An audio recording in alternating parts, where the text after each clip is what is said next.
शादी हुई कुछ दिना बीत का दुल्हावा कहा है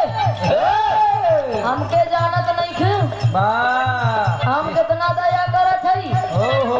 दुल्हनिया का तू दया करत है का किया बतावा 3 पौवा रोज पिया कहाँ रे हम फलाना के 10,000 दिए हई दुल्हावा अपन बड़ाई करत बा बाबा कहाँ हम फलाना के 10,000 दिए हई टिकट के पुलवा के धरती जौन राजू है ना ऑटो गैरेज वाले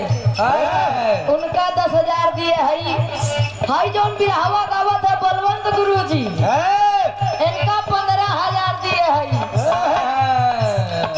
दुल्हनिया कहा है तू राजू को छोड़ा और फलाना को छोड़ा सबका छोड़ा हम जब कहा था ये तो नहीं सुना दुल्हनिया